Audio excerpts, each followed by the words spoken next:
My name is Yusra Siddiqui. I'm a cornea specialist at the University of Texas Medical Branch in Galveston, Texas, and a recipient of the ASCRS 2020 Young Eye Surgeon International Service Grant. And I'm here today with Dr. Audrey Talley Rostov to talk about her amazing humanitarian work.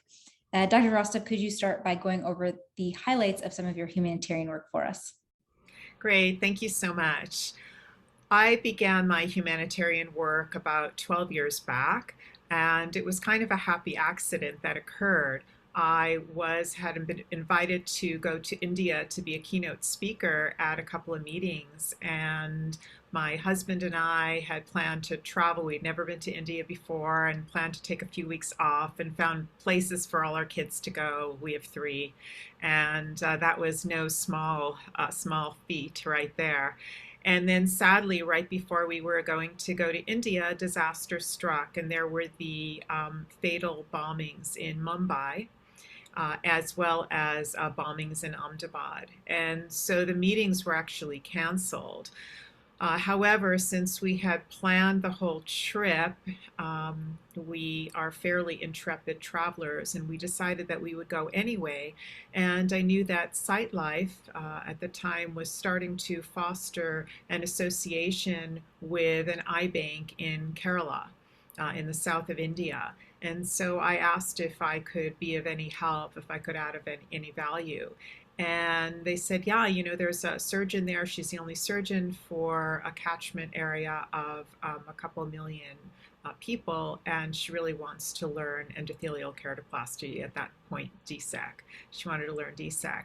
And so I went there and I did some training and ended up training the fellows and residents, as well as her. And it was just an amazing experience. We ended up doing a number of cornea transplants, full thickness, challenging transplants, as well as partial thickness DSEC grafts.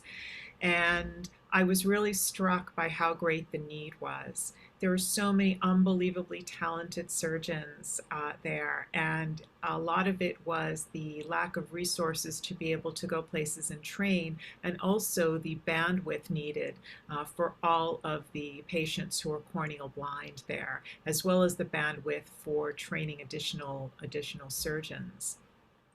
And right after that trip, basically, I just felt that that was where, one of the places that I needed to be, and my interest just grew. And so over the last 12 years, I've worked a lot in India and some as well. And in India, I became involved with SightLife training programs, doing surgeon training and then curriculum development. And I have been working with a number of the eye institutes. We had basically look at the entire corneal ecosystem. But in the early days, a lot was devoted to eye banking and then surgeon training. Because obviously, if you have trained surgeons but they don't have access to tissue, that's not helpful. So when you initially went and went for a different purpose or ended up going in a different capacity, did you take the tissue with you, or did they have enough facilities for you to be able to work with what they had there? At that point in time, I took tissue with me. Now it's a completely different landscape, which is wonderful. There's so much, the eye bank development has really increased in India. And a lot of that was due to association and also collaboration with SightLife for the eye bank development. So now when I go and I do help with surgeon training and such, I don't have to worry about bringing tissue because there is, ample tissue there, which is great. So why did you decide, or what made you decide to start humanitarian eye work? Humanitarian eye work was something I just always had an interest in. Starting in medical school, I was interested in public health, uh, global health, and so that's always just been an interest of mine. Of course, when you're in medical school and fellow residency, fellowship, you're really just trying to get from point A to point B, and just getting through. And I didn't have the opportunity or an easy opportunity to participate in a humanitarian work outside of the US. I did some work, some local humanitarian work. I had worked in medical school. I had volunteered at a women's shelter. And so done, some local work, which is also extremely, extremely important, but had not had the opportunity to participate in any kind of global health initiative. And then, getting started in my practice again, that was something that was, in the back of my mind. But again, getting started in your practice, basically, when you first get started in your practice, you just have to work. You just you know, have to put in the time and you have to create a practice. And so it's more challenging then. I'd say once you get a bit more established, then uh, being able to do other things aside from just your practice becomes it's not easy, but it becomes easier as you're able to uh, manage your schedule more and really decide what your priorities are and what your balance of work needs to be. Your I call it work balance. There's work life balance, of course, but your work balance and where you really want to put your time and focus your energies. I think it's really hard to do. A lot of people ask me, well, what can you do when you're first getting started? And I think that it's hard. I mean, it's not impossible, but I think as you're getting started, especially because you're working with other people and you're working as a team, the first few years you just basically have to put in the work.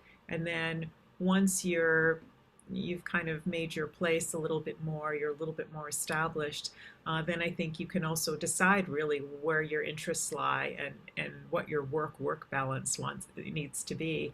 I think that some of the opportunities to do humanitarian work here domestically and locally, I think that's a gift we can all give and participate in. And I think that that's a nice thing to be able to do and a great way to begin in terms of humanitarian efforts because clearly we need that locally and domestically as well.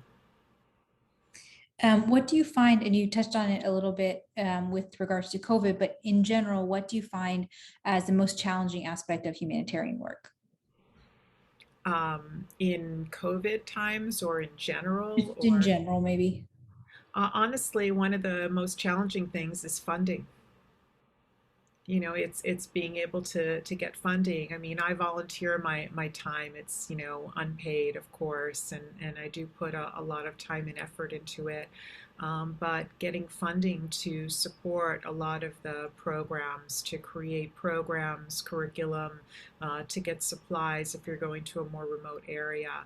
But truly, it's obtaining necessary funding so that a lot of this important work can continue. So any stories that stand out to you about patients that have benefited from your work over the years, this humanitarian work specifically? There are so many. I mean, so many. I guess a couple of them that stand out. One was one of the first patients that I saw on my first trip to India, and he was an older man being led in. He was corneal blind in both eyes, and he was being led in by his young grandson, whose entire job basically in life was to lead him around. And he had been an elder in the community, a respected elder. His daughter cared and cooked for him. But this man, being bilaterally blind, having corneal blindness, is challenging in an upper income country. But as you can imagine, if you're really in a lower resourced country, you can't see your way to um, you can't see your way to use the restroom, to use the loo. Uh, you're not going to be able to find it easily, and there aren't the same type of, sidewalks or street lights. Crossing a street, for me at least in India, is a little bit terrifying on a good day. But if you are partially sighted, if you have corneal blindness, I mean, that's just a challenge beyond all others.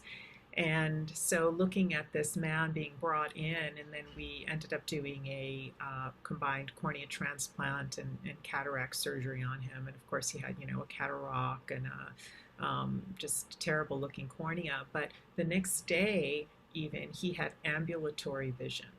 And so to go from being essentially not sighted at all to having ambulatory vision to where he was able to ambulate around on his own was really amazing. Another woman we did DSEC on, I was training a surgeon in Nepal, in a more rural area of Nepal, for DSEC training. And we had this woman who was so excited that she could see. She wanted her other eye done right away. I think we might have done DMEC on her. I can't remember if it was a DMEC or a DSEC, but she wanted her other eye done right away a few days later. And then she basically hugged me as well as the surgeon that I had trained. And she said that we were like her daughters No, now. that's sweet. So really sweet. There's just story after story after story. I mean, we all see the stories in our own practices. Again, when you look at people who live in these lower resourced countries and communities, the challenges are just magnified so much. And you take a look at that also on a global level, and you realize just how much need there is and how much needs to be done. Absolutely.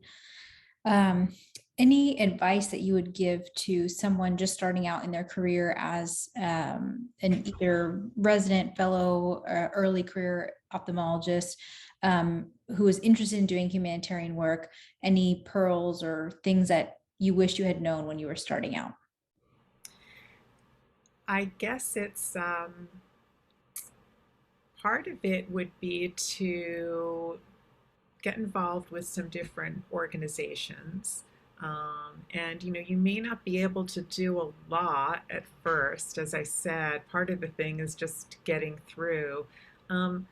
Let your intentions be known, and whether it's looking at perhaps a research project that involves global health. I think that's one good way of getting involved.